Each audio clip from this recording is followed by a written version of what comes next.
na côté mususu na tikime na bankosi parce que bozali lumière du monde c'est na lumière ba ke molili ezali mwinda bakosala kalango nini kitoko ya mwinda ezali nini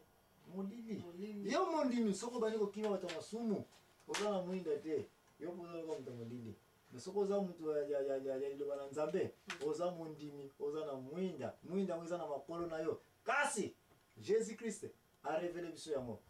mokanda David Psaume 119 kebisi biso keba liloba na nzambe ezali mwinda ya solo me pona makolo na yo me mususu pe liloba na nzambe ezali nini torche na nzela na yo ba opportunité na vie komona ona torche ba ennemi komona ba ona torche ba ennemi no komona ba ona mwinda te na mwinda ngo yo mo kutuza na danger ya wana okomi nkosi baba nkosi bazo tala yo batutu baza komona yo toza comprendre ya wana mwinda na place mususu sena mwinda basala mapoka na place molili kaka nde yango naza koloba ete okimi masumu na place bato songi bazalaka tika na kimi nanga na quartier oyo nanga mondimi nakende nanga na quartier mosusu ça va quartier wana ezalaki bato songi quartier ozokende na barapiste 20 heures koleka na kutu na se ya pont wana te 18 heures ebete na rivière mai te soki ntango oza kosokolaka oye kokuta eza bilamba no babotolaki yango deja yo bima na mai oza mpe ngando te mpe obuna sa mai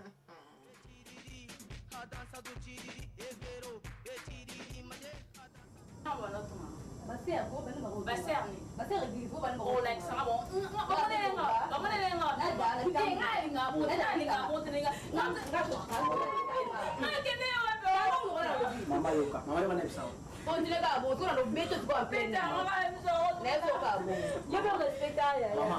Maman, asonga na pamba. Jour na ngamona la vie pour les filles. A beninga bino Fabrice.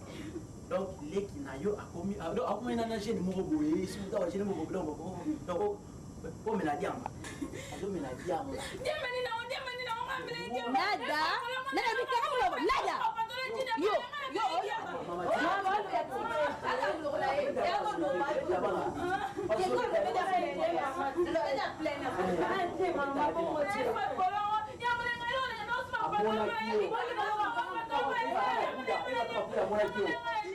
mokilo ezali te yango na Jésus alobaki ke j'ai regrette na kei me natiki bino na pe me pe onga natiki na ndenge ya mokili te keba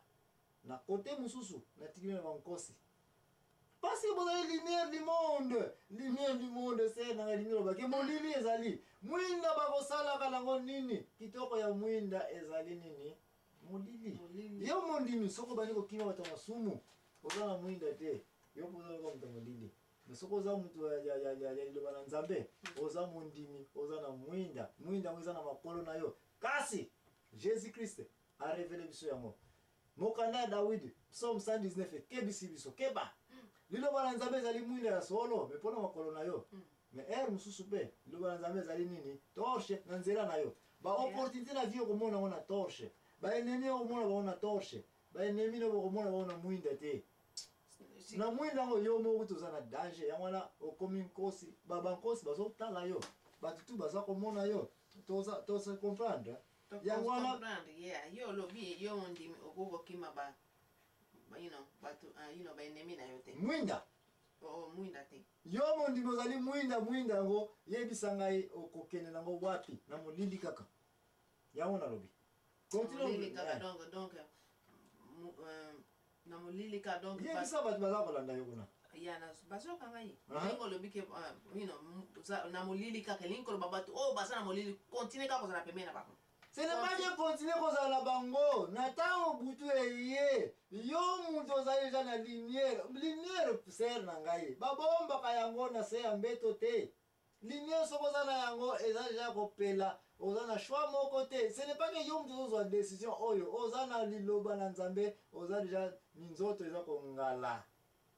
eza choix na yo lisusu te na ntango ndiminaki yesu eza choix yo mondimi su te yo mondimi partout kokende okomi médecin il faut simba sar te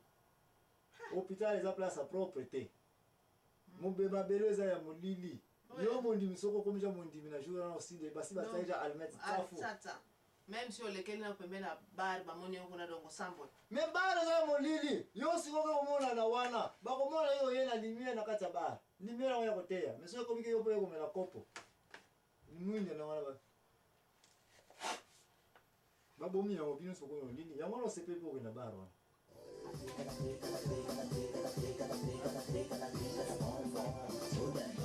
ni na bar de kero na bar me yeba ita okota ki Astera na kina ba. mwinde okota ki yo moiza ko yeba de ba yeba ki yo de Sangu zele. mwinde okota ki mutu tango kome mondimi bachaja mwinde na tsafu ba pelisa ja kasi keba Mayele anyos. nzambe na mayele nyosa kebi sio mukanda ya Psalm 119 105 ete keba ozali mwinda liloba na yo ezali mwinda na makolo na ngai kasi ezali pe torche beser na ngai ezala neti kaka mwinda te bapelisa yango kaka tozalaka tu okopelisa plus na utilize na seconde kaka avant pile nango kotesila na mayele nyonso okosala torche salela les deux elingi loba ke eske mondimi mosusu mwinda ne pe fe kufa Ndenge na moni yes. Mwinda pe koko kufa na mususu. question mosusu ezali eske mondimi nyonso mwinda ne fezala kaka ya kopela réponse ali non comment okoki kosupporte yango eske osi oyoka masese ya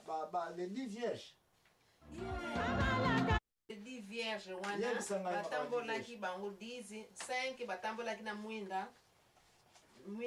na bango bamonaki nzela baza kokende 5 mosusu bazalaki na mwinda te nayebi te soki naza na oeshue so les 10 vierges ezalaki bango 5 bango 10 bazalaki na baminda ezalaki mpe na mafuta na yango mais sikoyo baoyo azoba bawela ye kopelisa nini baminda na bango ntango te ezalaki nango important kosalela minda te epuis mafuta na bango esali nini esili epuis ntango mokonzi ayaki sikoyo bakende komona yo ifo komona pelisa nini mwinda na yo bapelisa boye mafuta yango basi basali yango deja na inutilement elingi elobake yo mondimi ozali mwinda te liloba na nzambe ezali mwinda te c'est vrai kasi ere nyonso te mpe fosalelaka yango ere mosusu ezalaka bareserve oza kocomprendre parce que na ere oza bareserve elingi elobake zala na mayele parce oza expose na molili ndenge oza boye oza na lumière se na batika na biso te moto azalaka na lumière na yo eza limité okoka kotondisa mokili nyonso ya lumière te yo mondimi okona kosilisa kotia lumière na quartier na bino nyonso te meka oyo okokoka te ya yo te koluka nokoka nde baame nyonso te epui yo moko mafuta na yo esili avande zala koyeba kaka te sokosala mwinda na yo mwinda ye mosu okosala yoka mpo olukaka eloko mpe epui bato mosu balinga kolala yango na mwinda te boma yango mayele ya mwinda utilisation ya mwinda na baapplication na vie na biso avi ya yo mondimi mpe eza bongo molili eza wana olingi opelisa yango yeba mpona nini soki mpe te zala no patient boma yango na tala yango te tala ya torche tala ya mwinda ya lanterne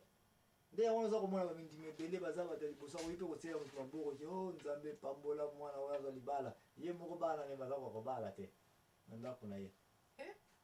papa pasa oyo kolobaki tosambela mpona bandeko na quartier misala ezwa bana nyonso quartier bazwi misala bana bayaka na église na zero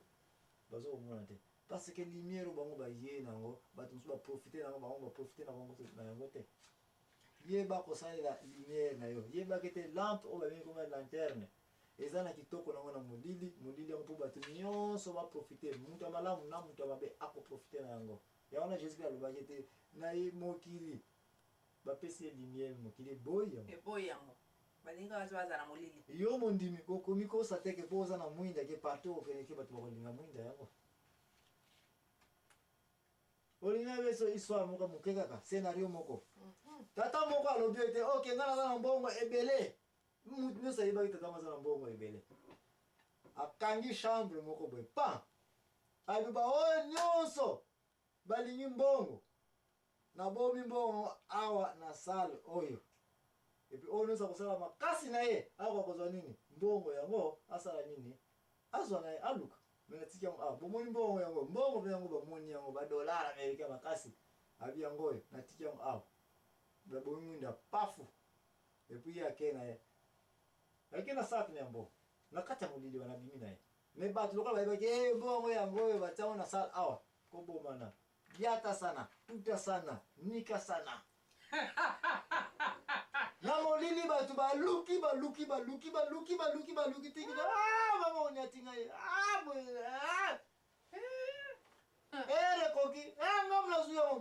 banye ngamu na suya ngo batu bayeko bulum kule wana